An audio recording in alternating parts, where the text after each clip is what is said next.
Hello, everyone. Welcome to today's Link Live Facebook stream. I'm Marina Mayer, Editor-in-Chief of Food Logistics and Supply and Demand Chain Executive. And I'm here with my crew. I always have to think of something new every week and I forget. So Brielle, we'll start with you for introductions. Hi, I'm Brielle Jekyll and I'm the Associate Editor here. Hi, I'm Mackenna Morales and I am the Web Editor. And today we are talking about sourcing and sourcing from overseas, sourcing from other parts of the nation amid COVID, and how this is impacting a lot of the businesses, because sourcing impacts a lot of different parts of the supply chain, whether you're importing, exporting, or just sharing resources with neighboring companies. So, we have some statistics and stuff from our website, on our supply and demand chain website, SDCExec.com. A study from FM Global says 3 in 4 CEOs and CFOs are not fully prepared for an adverse financial impact of the changing climate as a result of sourcing from overseas. Because when COVID happened, people kind of said, nope, we don't want any of your product coming in. And 8 in 10 of those CEOs and CFOs believe that they don't have control over the impact. So, we're talking about asset tracking and reverse logistics. So, Brielle, I know you kind of had some insight on that aspect of it. If you kind of want to step in and share your Well, insight. I can give you, so on SDCExec.com, you can find all of our 20-year anniversary stuff. And my most recent article is about how e-commerce has impacted the last 20 years of the supply chain since SDC first launched. And this is actually a common topic in our household. After e-commerce kind of took off, people wanted to scale so fast and be able to get there. It switched to smaller packages at a faster rate instead of larger shipments at a slower rate. So that kind of forced people to look for sourcing overseas and look for like the cheapest way to be able to sustain their business in a fast manner. So that kind of, that pushed everything overseas. And I think that COVID really showcased how that can be a problem and how maybe we need to reshore some of these operations and some of this sourcing. And especially on top of that, so since we've become so overseas, everyone is looking for more transparency in their products, and sustainability and social good social practices are important to consumers nowadays because things have become so offshore and so far removed. There's so many steps in between you and your product where, 50 years ago, that wasn't the case. You knew where your products were coming from. And so it's kind of shifted a little bit, not a little bit, a lot of it. Consumers want to know where their products come from. So that kind of goes into the reshoring situation too. And visibility and tracking. I mean, there's so many technologies out there that can help keep track of where your product comes from all the way down to sourcing. And so, everyone wants to know where every part of their material comes from. I know in past, when I was focused on the luxury sector, Tiffany switched to make sure that they were showing where all their diamonds were coming from. So that they're not a part of the blood diamond industry. So that's important.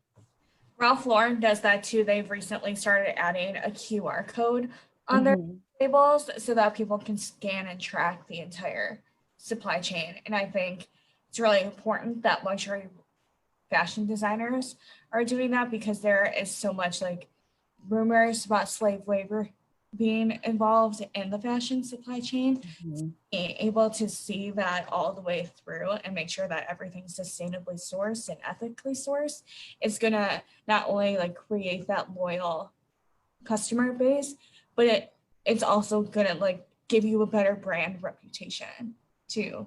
Right. So luxury consumers are kind of really looking for sustainable options and businesses that practice, have good social practices. So, and they're kind of leading the way. So, because you can afford to spend that extra, however much it is, to make sure that you're buying from a company who's sourcing their material from a positive place or a eco-friendly place. And then from there, it trickles down. So fast fashion, unfortunately, is kind of where the issue really lies.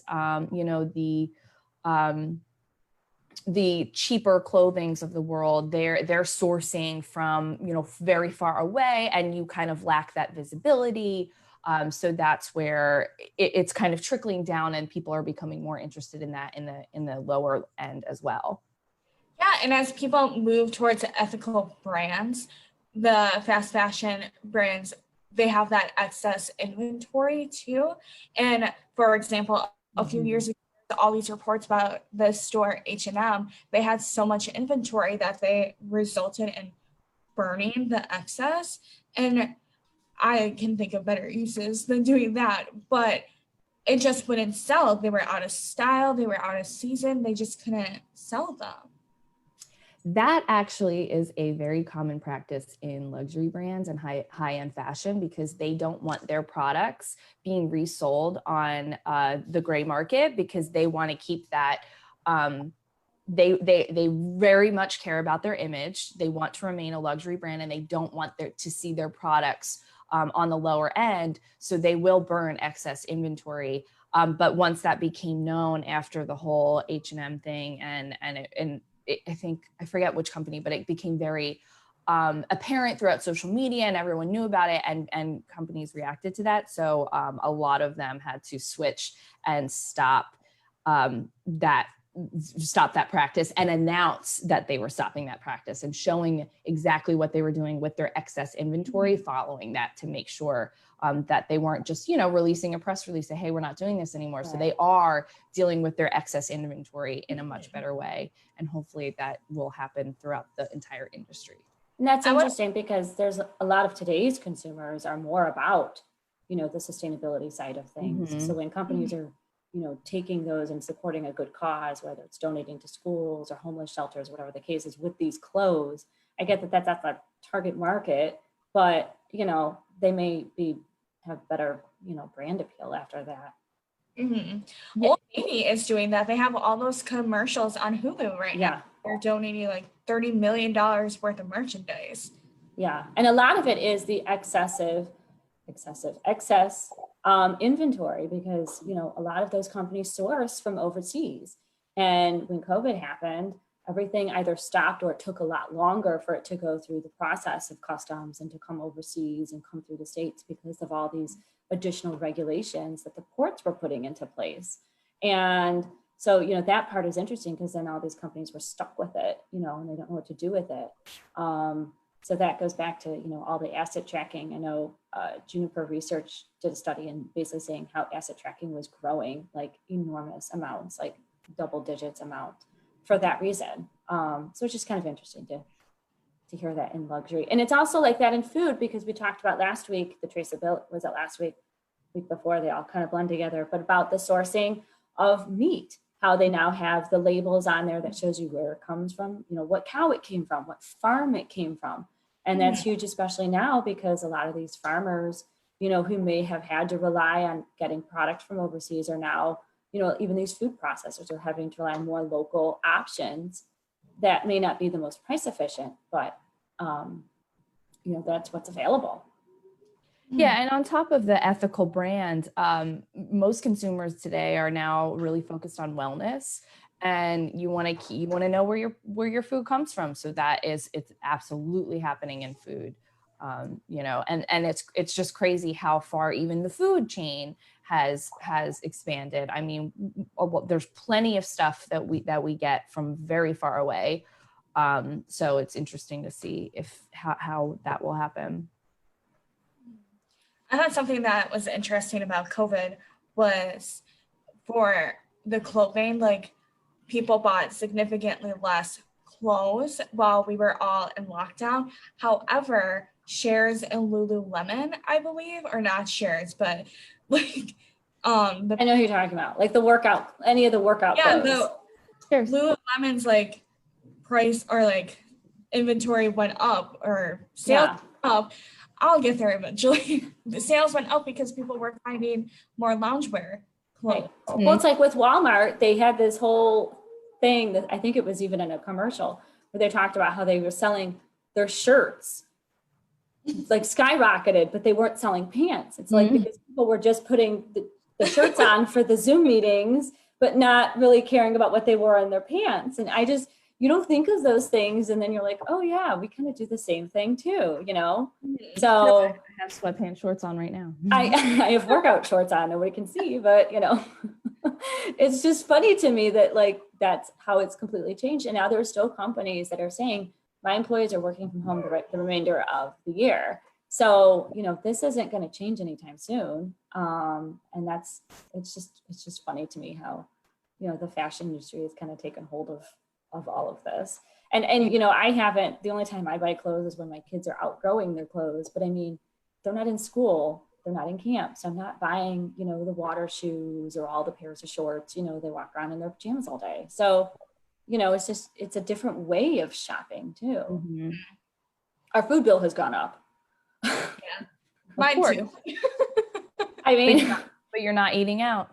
No, we're not eating out. So I'm making, you know, 5 lunches for my son, but you know, it's just a different way of shopping. But the inventory management, you know, and I know, you know, Brielle and I kind of talk on this in our upcoming transportation chain episode that'll be coming out in mid-July, but we do talk about technology and fleet and transportation. And there are technologies out there that are designed for inventory management. So companies can kind of better manage and forecast what's ahead. So they're not stuck with excess inventory, or they're not out money.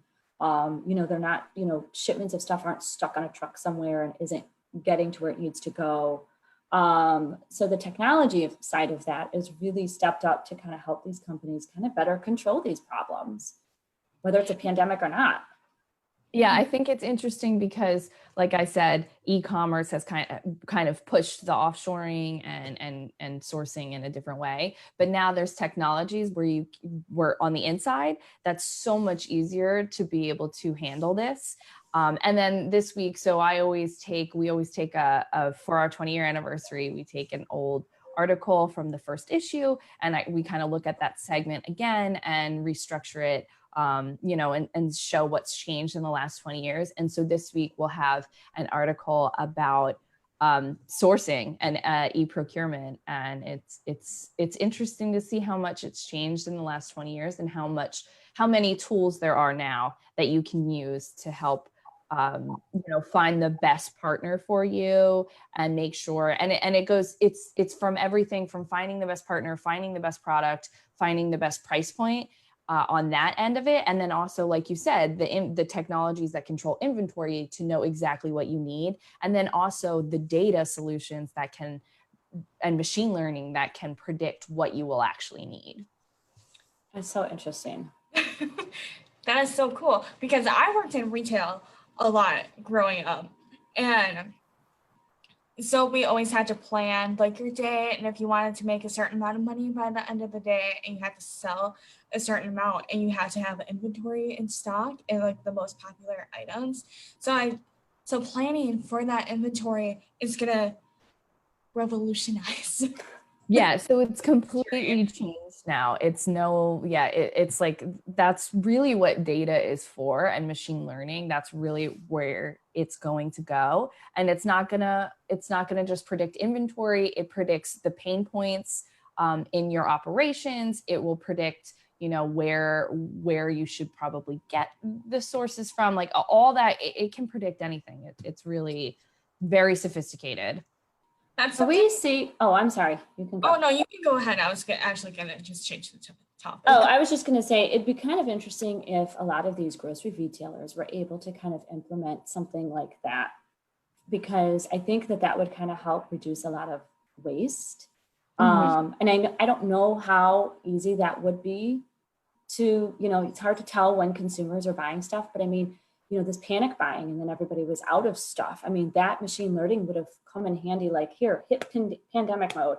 Here's what you need to survive, get people fed, keep people coming in the door so they're not scrambling for toilet paper or frozen pizza.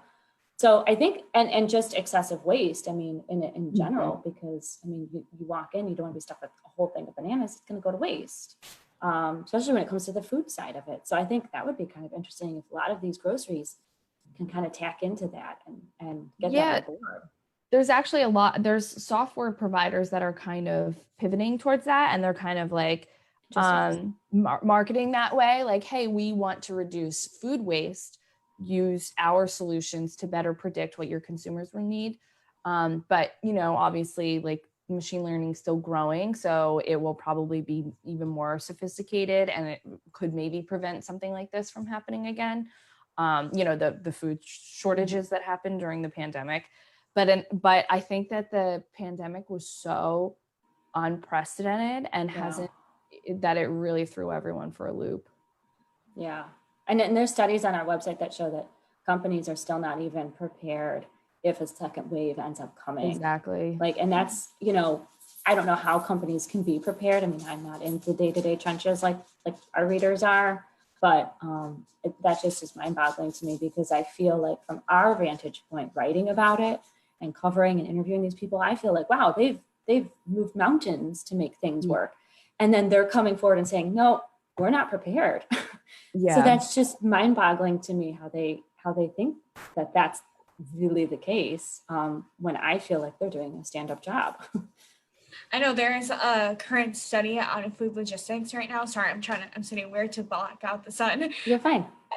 There's a current study on food logistics that says that most consumers are able to find their products in the grocery stores now, while like I think 30% said that there's still certain items that they can't find, like Clorox wipes or disinfectant wipes, like that kind of stuff they cannot find, which is fair because my local grocery store still does not have those things. We haven't had hand sanitizer. I mean, we're down to like the littlest.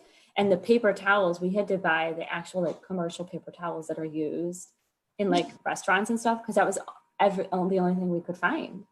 Mm-hmm. So, I mean, it's a lot of it falls back on the manufacturers too. They weren't prepared either, and can only, you know, produce so much at a time. And then if you have to add in all these social distancing guidelines and all these other contactless stuff, it kind of throws a big wrench into, they're getting hit from all sides. So it's just, you know, it's crazy to me. And then, so Brielle brought up the 20 years. So that's good for people to know. If you log on to sdcexec.com, we have a 20-year anniversary special coverage. And she's been doing a good job every week of producing, you know, a look back, I guess you could say, of how technology has changed over the past 20 years in supply chain. It's really interesting. McKenna's also been doing a pros to know where are they now every week, which is really cool to read too, because they also, these pros to know that are previous winners, you know, we're kind of re-interviewing them to find out, you know, what has changed in 20 years on their side of things. And that's important to understand from the professional development side, because we still have to train all these people to make sure that, you know, they understand inventory management and waste reduction. This week for our pros to know, we have people from the healthcare supply chain that were talking with us, and they were like, the last 3 months have been the most hectic it has ever been. And just I can't even imagine. 3 months compared to like 20 years is insane. Because I mean, we always say that like anything can happen in a year, but really we have learned that anything can happen in weeks. Yeah. And that is interesting, because when we talk about sourcing, I think we all kind of forget about the pharma side of things. You know, we instantly think of retail and food. You know, pharmaceuticals, they have their own pain points to deal with when it comes to sourcing, especially if they are getting medications from different parts of the world. And manufacturing plants, you know, whether they're headquartered here, they may be making them overseas for whatever reason. So, you know, we kind of forget that side of things, and that's interesting to keep in mind.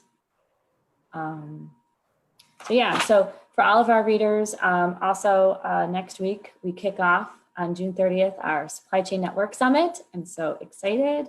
So be sure to go online and check it out and register. It's an all-day series of events on supply chain threats. That's this month's theme. And we're talking about supply chain threats in grocery, in retail, what happens when companies return back to work, how to kind of prepare your warehouse, and some great industry experts from Coresight Research, from Zebra, from BSI, and from AirRate.